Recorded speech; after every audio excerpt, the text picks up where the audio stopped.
রোজকার একঘেয়েমি রান্না ছেড়ে স্পেশাল দিনে স্পেশাল কিছু বানাতে ইচ্ছে করলে এই রেসিপিটা কিন্তু আপনারা করে ফেলতেই পারেন।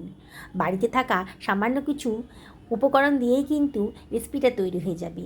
আর যাকে খাওয়াবেন না, বিশেষ করে স্পেশাল কাউকে খাওয়ালে পারে সে কিন্তু দারুণ খুশি হয়ে যাবে। এই 400 গ্রাম মতো চিকেনকে আমি ছোটো ছোটো টুকরো করে কেটে নিয়েছি। হাফ টেবিল চামচ মতো লবণ দিলাম, আর একটা লেবুর অর্ধেক অংশের রসটা আমি এর ভেতরে দিয়ে দিচ্ছি। লেবুর রস আর লবণ দিয়ে চিকেনটাকে একটুখানি ভালো করে মাখিয়ে নিচ্ছি। এবার এর ভেতরে দিয়ে দিচ্ছি জল। আবারও সব কিছু খুব ভালো করে মিশিয়ে নিলাম। এইভাবে চিকেন যদি রান্না করেন না, চিকেনের মধ্যে যে একটা গন্ধ থাকে সেটা একেবারেই থাকবে না। এটাকে মিনিট 10 রেস্টে রেখে দেবো। 10 মিনিট বাদে দেখুন জলের কালারটা কীরকম চেঞ্জ হয়ে গেছে। এবার এই জলটা ফেলে দিয়ে পরিষ্কার জলে 2 থেকে 3 বার ভালো করে ধুয়ে নেব। ধোয়া হয়ে গেছে, একটা কাঁচা ডিম এর ভেতরে দিয়ে দিচ্ছি। এবারে এর ভেতরে আমি দিয়ে দিচ্ছি হাফ টেবিল চামচ মতন লবণ। আগে একটু লবণ দিয়েছিলাম, যদিও সেটা জল দিয়ে ধুয়ে দিয়েছি, তাও কিন্তু লবণের খানিকটা অংশ থেকে যায়। 1 টেবিল চামচ মতো আদা রসুন বাটাও দিয়ে দিলাম, আর দিয়ে দিচ্ছি 1 টেবিল চামচ মতো লঙ্কার গুঁড়ো। এর ভেতরে দিয়ে দিচ্ছি হাফ টেবিল চামচ গোলমরিচের গুঁড়ো। খুব সুন্দর একটা টেস্ট আসবে। লঙ্কাটা অবশ্যই দিতে পছন্দের মতো দেবেন। এবারে আমি এর ভেতরে দিয়ে দিচ্ছি হাফ টেবিল চামচ মতন কিচেন কিং মশলা। কিচেন কিং মশলা না থাকলে পারে গরম মশলাও দিতে পারেন। হাতে ডলে খানিকটা কসুরি মেথিও এর ভেতরে দিয়ে দিলাম, আর দিয়ে দিচ্ছি হাফ টেবিল চামচ মতন ভিনিগার, আর দিয়ে দিচ্ছি 1 টেবিল চামচ সোয়া সস। এবারে সব কিছু হাত দিয়ে ভালো করে মাখিয়ে নিচ্ছি। খুব ভালো করে মশলার সাথে চিকেনটাকে ম্যারিনেট করে নিতে হবে। দেখুন খুব ভালো করে মাখা হয়ে গেছে। এবার ঢাকা দিয়ে আমি এটাকে সরিয়ে রাখছি মিনিট 15 জন্যে। আমি 3খানা মাঝারি সাইজের পেঁয়াজ নিয়েছি। পেঁয়াজের খোসাটা অবশ্যই কেটে বাদ দিতে হবে। এবার এই 3টে পেঁয়াজের মধ্যে 2খানা পেঁয়াজকে আমি একটু বড় বড় সাইজের করে কেটে নিচ্ছি। আমরা যেমন চিলি চিকেন বানানোর জন্য পেঁয়াজ কাটি, ঠিক সেইভাবেই এই পেঁয়াজটাকে আমি কেটে নিচ্ছি। 2খানা পেঁয়াজকে দেখুন কীভাবে কাটলাম, সরিয়ে রাখছি। এবারে আরেকখানা যে পেঁয়াজ ছিল, এই পেঁয়াজটাকে আমি একেবারে ঝিরিঝিরি করে কেটে নিচ্ছি।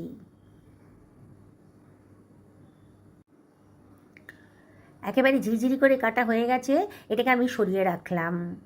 আমি 2 বাটি ময়দা নিয়ে নিয়েছি, আর এখানে দিয়ে দিচ্ছি হাফ বাটি পরিমাণ সুজি। আর এর ভেতরে আমি দিয়ে দেবো 1 টেবিল চামচ লবণ দিয়ে দিলাম, আর এর ভেতরে দিয়ে দিচ্ছি 1 টেবিল চামচ গোটা জিরে, হাফ টেবিল চামচ কালো জিরেও দিয়ে দিলাম, আর হাফ টেবিল চামচ লঙ্কার গুঁড়োও দিয়ে দিয়েছি।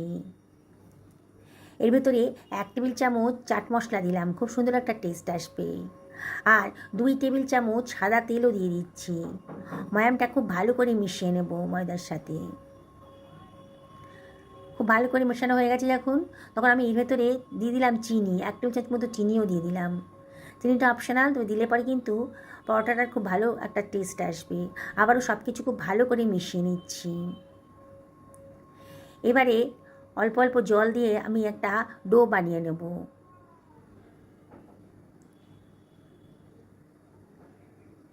দেখুন বন্ধুরা, সুন্দর একটা ডো তৈরি হয়ে গেছে।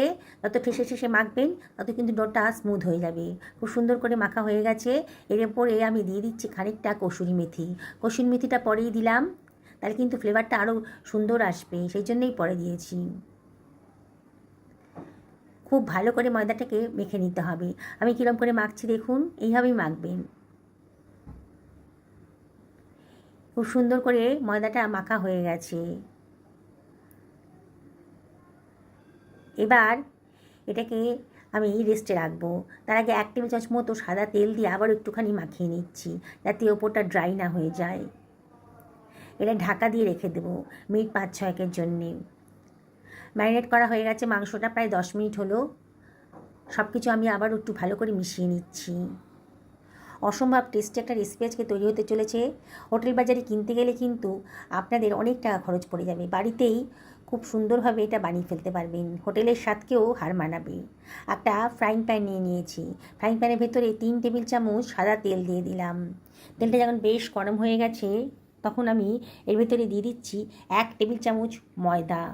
হ্যাঁ বন্ধু, ঠিকই দেখছেন, গরম তেলে 1 টেবিল চামচ মতো ময়দা দিয়ে দেখুন। তারপরেই দিয়ে দেবো ম্যারিনেট করা চিকেনের টুকরোগুলো।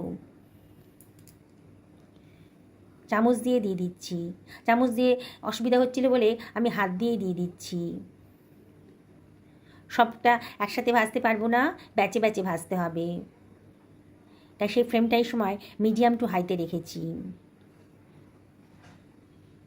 ওপর থেকে একটু তেল ছিটিয়ে ছিটিয়ে দিচ্ছি। কীভাবে বানাচ্ছি দেখুন, তাহলে ওপরে পোর্শনটাও সুন্দরভাবে ভাজা হয়ে যাবে, শুকিয়ে ড্রাই হয়ে যাবে না।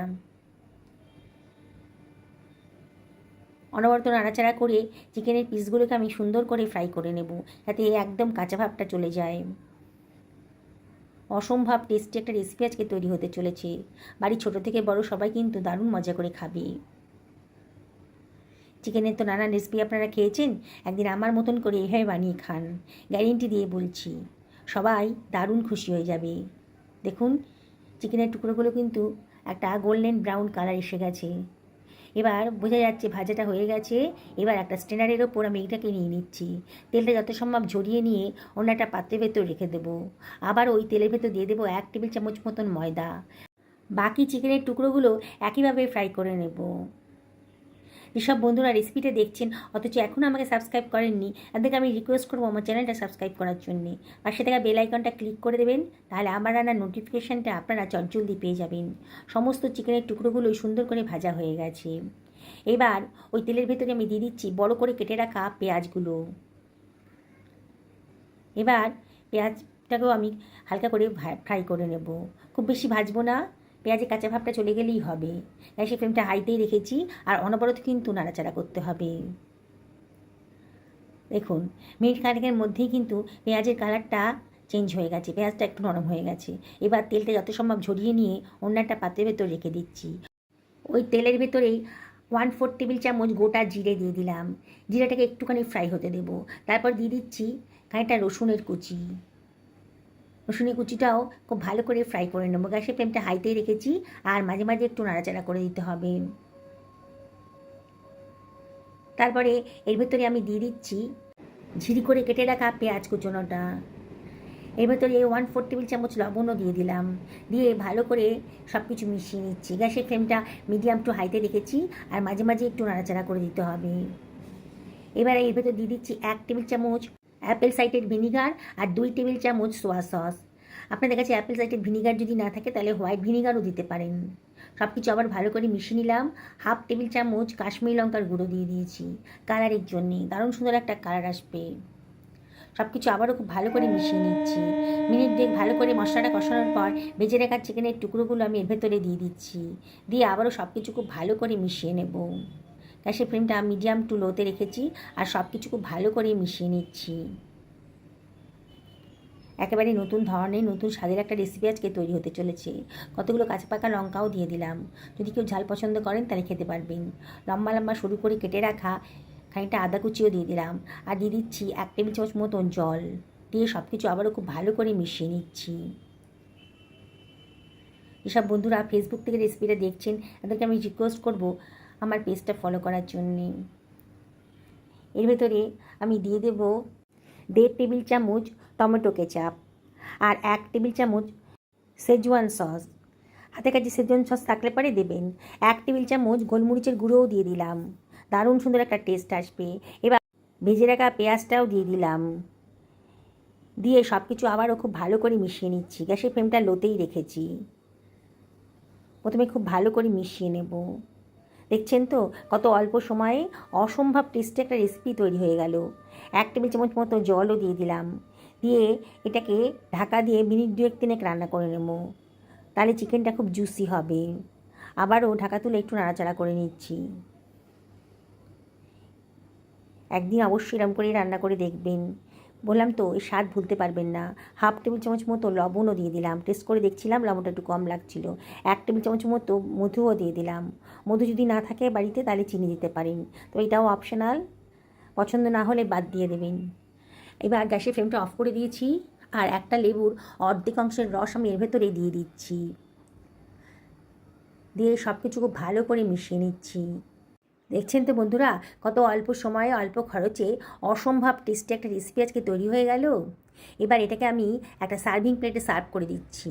দেখুন কতটা লোভনীয় হয়েছে, দেখেই কিন্তু মন চাইবে খেতে। দেখুন, একবার যদি বানিয়ে খান না, বারে বারে কিন্তু আপনাদের বানিয়ে খেতে ইচ্ছা করবে। এর সাথে খাওয়ার জন্য যে পরোটাটা বানাচ্ছিলাম সেটা কিন্তু প্রায় 10 মিনিট হলো রেস্টে রেখেছি। দেখুন কতটা স্মুথ হয়ে গেছে, একেবারে নরম হয়ে গেছে। আবারও একটু ঠেসে ঠেসে মেখে নেব। এবার এর থেকে আমি লেচি কেটে নিচ্ছি। খুব বেশি বড়ও করবো না লেচিগুলো, খুব বেশি ছোটও হবে না। এইভাবে সমস্ত লেচিগুলো আমি কেটে নিলাম, তাহলে বেলতে সুবিধা হবে। একটা লেচি নিয়ে চাকির উপরে গোল করে বেলে হাত দিয়ে ঠেসে ধরে তার মধ্যে অল্প তেল দিয়ে এটাকে আমি গোল করে বেলে নিচ্ছি। দেখুন বন্ধুরা, কত সুন্দর টেস্টি একটা পরোটার রেসিপিও আজকে আপনাদের সাথে শেয়ার করছি। গোল মতন করে এটাকে বেলে নিলাম, তারপরে 1/4 টেবিল চামচ মতো তেল দিয়ে দিচ্ছি। 1 চিমটা জোয়ানও এরপরে দিয়ে দিচ্ছি, অসম্ভব টেস্টি হবে। তারপরে সামান্য একটুখানি ময়দাও ছিটিয়ে দিলাম, দিয়ে একটা ফোল্ড করে দিলাম। আবারও সাইড দিয়ে একটা ফোল্ড করে নিয়েছি। আজকে পরোটাটা তিকোণ আকারের হবে, গোলই হোক বা তিকোণ আকারই হোক, টেস্ট কিন্তু অসম্ভব টেস্টি। পরোটাগুলো খুব বেশি পাতলাও হবে না আর খুব বেশি মোটাও হবে না। এইভাবে আমি কতগুলো পরোটা বেলে ভেজে নেব। সবগুলো আর ভাজবো না, পরিবারে যখন যখন খেতে আসবে মেম্বাররা তখনই ভেজে দেবো গরম গরম। আমি একইভাবে কয়েকটা পরোটা ভেজে নিচ্ছি, তৈরি করে ভেজে নিচ্ছি। দেখুচ্ছেন তো বন্ধুরা, রেসিপিটা বানানোটা কতটাই সোজা। একবার দেখলে পরে আপনাদের বানাতে ইচ্ছা করবে। আর গ্যারেন্টি দিয়ে বলছি, একবার যদি বানিয়ে খান না, তাহলে কিন্তু অন্য কোনো পরোটা আর খেতে ইচ্ছা করবে না। আমি একটা চাটু গরম করতে দিয়েছি, তাওয়া বা চাটু গরম করতে দিয়ে দিয়েছি। এটা একটা পরোটার ভেতরে দিয়ে দিলাম। এবার উল্টে পাল্টে এটাকে তেল ছাড়াই প্রথমে ভেজে নেব। এবার সামান্য একটু তেল ওপরে দিয়ে দিচ্ছি, দিয়ে আবার ওটাকে উল্টে দিচ্ছি। আবারও অপর পিসটাতেও সামান্য একটু তেল দিয়ে দিলাম, এই 1/4 চামচ মতন। এবার চেপে চেপে ভালো করে ধরছি। দেখুন পরোটাগুলো কতটা ফুলে উঠেছে, কতটা লেয়ার যুক্ত হচ্ছে। আমার ভাজা হয়ে গেছে, বাকি পরোটাগুলোও আমি একইভাবে ভেজে নেব। সমস্ত পরোটাগুলোই আমার ভাজা হয়ে গেছে। এবার একটা সার্ভিং প্লেটে এটাকে আমি সার্ভ করে দিচ্ছি। দেখছেন তো বন্ধুরা, কত সহজে অসম্ভব টেস্টি একটা ডিনার রেসিপি আজকে তৈরি করে ফেললাম। কতটা লোভনীয় হয়েছে। বাড়িতে গেস্ট আসছে, এই রেসিপিটা বানিয়ে দিন না। যে খাবে সে কিন্তু এই রেসিপিটার প্রশংসা করবে। পরোটাটাও বাইরে থেকে ক্রিস্পি আর ভেতরটা কিন্তু কতটা নরম হয়েছে। দেখুন কতটা লেয়ার যুক্ত হয়েছে। আমি ছিঁড়ে দেখাচ্ছি আপনাদেরকে পরোটাটা। একদিন অবশ্যই বাড়িতে বানিয়ে ফেলুন, এটাই আমি আপনাদের কাছে একান্ত রিকোয়েস্ট করব। সুস্থ থাকুন, ভালো থাকুন এই কামনা করে আজকের ভিডিওটা এখানে শেষ করছি। নমস্কার নেবেন।